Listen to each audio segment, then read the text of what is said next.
ご視聴ありがとうございます。今回は今でも有名なあの路線に迫る動画です。風光明媚な場所を走る路線の成り立ちから終焉まで、そしてその廃線跡をたどります。国内でも珍しいほど古い車両が残っていた理由と、車内に入れるチャンスにも注目です。ここは岐阜県南西部の町、揖斐郡大野町にある黒野駅レールパークです。その名前からもわかる通り、ここはかつて駅だった場所で、近くには屋根付きのホームがあります。線路はホームに向かって1本だけですが、かつてはホームの両側に線路があり、向かって右には車庫が、左にはもう一つのホームがありました。車庫の後には子供向けの遊具が、左の線路にはイベント用と思われる車両があります。線路の一番奥にあるこの機械に動力があり、これで動かすのでしょうか。営業していた頃の設備は今よりもっと広く、そしてこの駅は2つの路線の分岐点でもありました。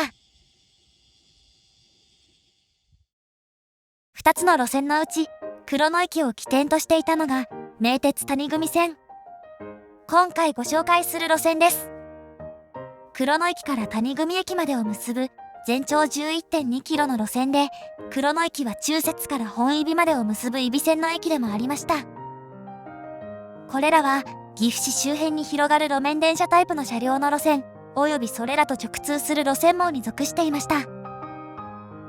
名鉄の一般の路線では、架線の電圧は 1500V ですが、これらの路線では 600V と規格が低く、600V 線区と呼ばれることもありました。谷組線を建設したのは谷組鉄道という私鉄で、後の揖斐線を含む路線を運営していた美濃電気軌道も出資していた会社です。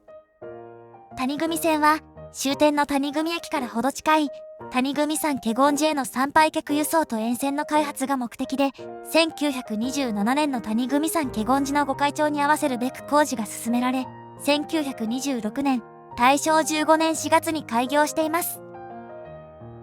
御開帳とは、普段蔵などに収められている宝物を拝観できるようにする行事のことで、多くの参拝客が詰めかけます。こうした寺や神社への輸送は、当時の鉄道の建設理由としてよくあるもので、谷組線の歴史にも関わってくるものです。そのような成り立ちから、谷組線は他の路線との直通運転も行われ、岐阜から谷組までは1時間半ほどで行けるようになりました。ちなみに当時、中節駅の南の長良川には橋がなく、ここは歩いて移動する必要がありました。当初の計画ルートは開業したものとは異なり、全長は 10.4 キロでした。稲富から赤石までは合計1408メートルの2本のトンネルで山を貫く計画でした。その後、ルート変更と駅の追加がなされ、開業時にはこれらの駅がありました。谷組線にはトンネルはなく、開業後に後からできた駅もありません。そして谷組鉄道には、今の養老鉄道の広郷土駅への路線の構想もありました。ただし、当時は関東大震災の直後の不況だったこと、揖斐川に架ける橋の建設費の問題から、結局断念されています。開業翌年の御開帳に備え、6両の新車を発注し、混雑時には3両編成、20分間隔で運行されました。その間は積み残しが出るほどの乗客でしたが、その後は乗客数が減少。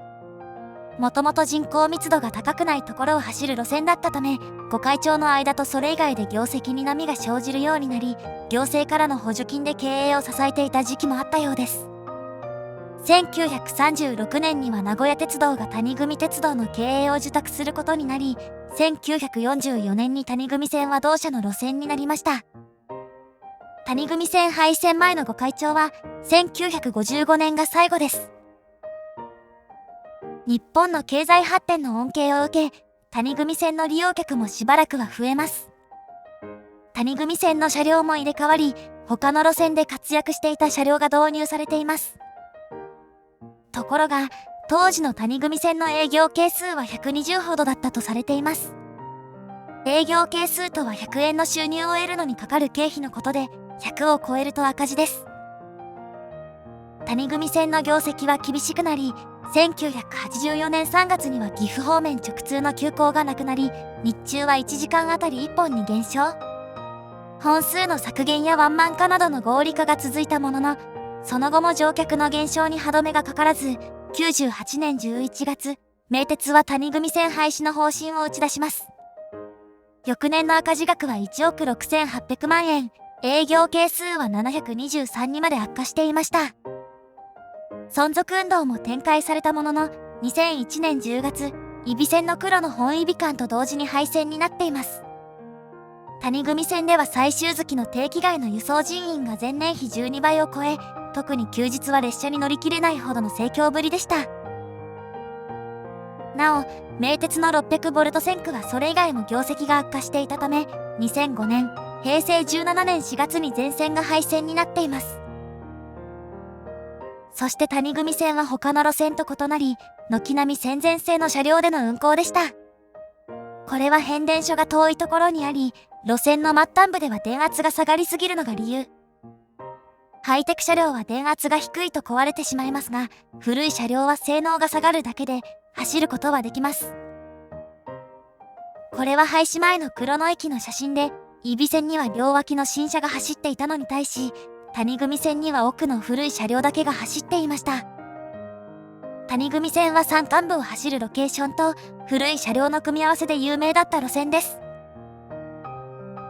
ちなみに名鉄には他の路線とつながっていない孤立した路線、瀬戸線があります。瀬戸線の架線電圧が1978年に1500ボルトに上がる前、車両を融通していた時期もあったそうです。黒野駅レールパークは黒野駅の跡地を再整備した場所です。駅舎の1階はカフェで、2階にはジオラマや懐かしの写真を集めた場所、かつての時刻表もあります。ここから廃線跡をたどり、沿線の様子を見ていきます。このホームはほぼ丸ごと保存され、駅名板などの設備も部分的に残っています。レールパークの西側には、かつての一般道の踏切を取り込んだ場所があります。地面に埋まっているレールの間隔は営業当時と同じで、そのまま流用したようです。谷組線が右、揖斐線がおおむね直進で線路が分かれます。揖斐線の鉄橋はまだ残っており、レールや枕木、ATS の地上紙までそのままで、廃線から20年以上経っても意外なほど当時のままです。そして、廃線から6年余り後、2008年には鉄橋が塗装されています。解体にかかるコストより塗装し続けるコストの方が安く、治水対策上もそれほど問題ではないので残っているようです。一方谷組線では、黒野駅から1キロ余りサイクリングロードがあります。大都市には廃線跡が住宅になっていることもありますが、線路1本分の細長い土地にそこまでの需要がないのか、そうした場所はほぼ皆無。廃線跡そのままの道が続きます。最初の寄り道がここ、旅行チャンネルでは省略した黒の西口駅です。谷組線開業時からあった駅で、周りには花街があり、華厳寺への参拝客で賑わったそうです。周りで大きな道路は先ほどくぐった国道303号ですが、かつての町の中心はこの東側、黒野駅の北で、地元の銀行の支店もこの先にあります。戦争に伴って参拝客が減ったことなどから、1944年に休止になり、69年に廃止になっています。そして、養老鉄道がここまで線路を伸ばす計画もありました。黒野駅で接続しなかったのは谷組鉄道や美濃電気軌道を刺激しないためと言われたものの、結局実現していないです。この次が黒野北口駅です。ホームの出っ張りが大きく、駅があったことがわかりやすいです。なお、現役時代は桜の木が植わっていたのですが、すでになくなっています。ここからしばらく進んだところで、サイクリングロードは終わりを告げます。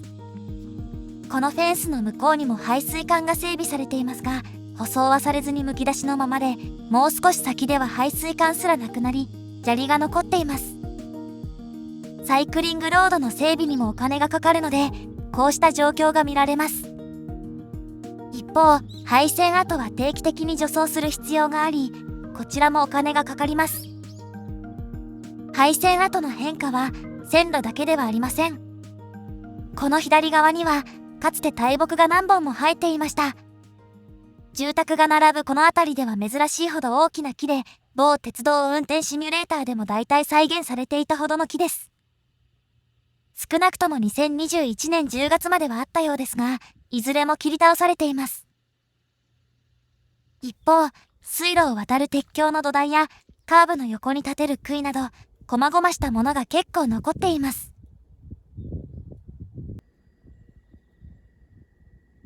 住宅の間を走る区間で最後の駅が、次の豊木駅です。ここにはホームが残っています。土台もしっかりしており、スロープの脇の柵や白線もあり、線路と反対側にある階段も残っているなど、サイクリングロードになったところ以外では、痕跡が残っているところも多いです。豊木駅から500メートルほどで両脇の住宅がなくなり、住宅の密度が下がります。谷組線が住宅に囲まれたところを走るのはだいたいここまで 11.2 キロのうち2キロ余りです。架線を支える柱がないので廃線跡だとは分かりにくいですが、踏切の設備の一部はまだ残っており、勾配を示す杭などもあります。奥に見えるのが次の稲富駅です。ホームの土台は玉石を使ったもので、豊木駅とは違います。ここは谷組線の開通後に移設された駅です。開業当時はここから200メートルほど下り寄りにあり、線路とホームが一つずつの駅でした。ところが、開業翌年の御開帳のために列車を増発する際、隣の更地駅の場所が悪くてうまくダイヤを組めないことが発覚したため、稲富駅を移設して交換設備が設置されました。交換設備は御開帳の時以外は撤去されており、廃線の30年前にはなくなっていたようです。駅の西側は田んぼと山。こんな感じの音が響いていたのでしょうか。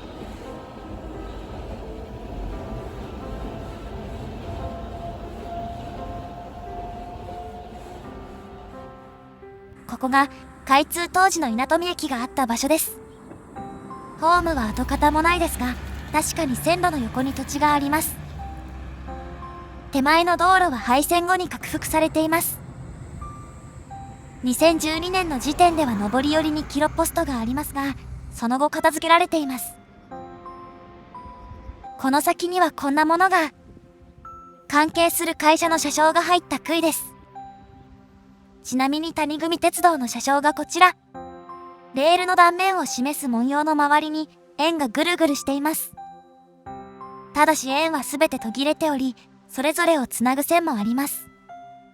ぐるぐる模様の外側がカタカナの田、内側が区で、田が2つ、区が3つで谷組というわけです。勾配がさらに急になり、山々が迫ってきます。この藪の横には道路がないので、反対側に回り込みます。この後ろにあったのが、次の更地駅です。一見間違いやすいですが、左のホームが貨物用で、右のホームの両側に上下線がありました。開業後間もなく、列車の行き違いが隣の稲富駅で行われるようになったため、交換設備は使われず、貨物用の線路も戦前に剥がされています。上り線の跡地に植えられた桜の木はまだ残っており、のどかな雰囲気が漂います。ただ、幹の状態からしても結構な老木らしく、猛暑で元気がないのか、葉っぱが結構落ちており、虫食いの跡も目立つのが心配です。1992年の乗降客数は1日あたり60人で、谷組線、及び当時の名鉄で下から2番目の少なさでした。当初の計画では、2駅隣の赤石駅まで直線距離2キロ余りの区間を2カ所のトンネルで貫く予定でした。建設費などの関係で断念され、山を回り込むルートとなったものの、平地が限られるので急坂ができています。この急坂は30パーミルを超えており、戦前製の車両にはかなりの難所だったそうです。山越え区間の頂上あたりにあったのが八王子坂駅です。もともと設置されない予定だった駅で、開業時までに計画に追加された駅です。駅名の由来は近くにある八王子神社で、華厳寺の参拝客輸送が目的だった谷組線らしい駅でした。実際には利用者が少なかったため、1944年に休止され、69年に廃止になっています。道路の横にある線路跡はそのままで、玉石積みの擁壁も残っています。周りは森に囲まれ、つくつく帽子の鳴き声が響きます。隣の道路は谷組線の廃線後に拡幅され、その時に廃線跡を使ったため、廃線跡は一時的に道路に飲まれます。線路跡が再び道路から離れたところにあるのがこちら。石灰石の採掘場です。この施設とも縁があるのが、次の北野端駅です。この駅はトンネルルートが取りやめになった後も計画にはなく、さらに後の段階で北野駅として設置が決まった駅です。元はもっと奥にあったのですが、採掘場の拡張に合わせて移動しています。貨物も扱っており、旅客用ホームの向こうに貨物ホームが見えます。他の駅の交換設備が撤去されていく中で、最後まで列車の行き違いができました。開業時の40分間隔のダイヤではこの駅で頻繁に行き違いが行われていたため、急行の停車駅になっており、そのためか他の駅よりホームが長いです。行き違い自体は頻度が低かったため、北野端を境に分かれている閉塞を通常は併合して一つの閉塞としており、取り扱いを簡易にしていたそうです。末期には終日50分から1時間間隔になり、通常この駅での行き違いは行われていませんでしたが、毎月18日と行楽シーズン、そしてお別れ乗車の人が増えた廃線間際には日中も30分間隔になり、この駅での行き違いが行われていました。運行上の重要さとは裏腹に、周辺には目立った民家はありません。開業時は川の向こう側の集落の利用を当て込んでいましたが、川を渡るには迂回する必要があったことなどから、1日の利用者数はわずか10人程度と、谷組線どころか当時の名鉄で最小でした。そしてこの辺りから、隣に川を眺めつつ走る区間になります。谷組線がなくなった後の沿線の風景や、廃線前に消えた駅の今、そして谷組駅に残る遺産の数々は、後編に続きます。ご視聴ありがとうございました。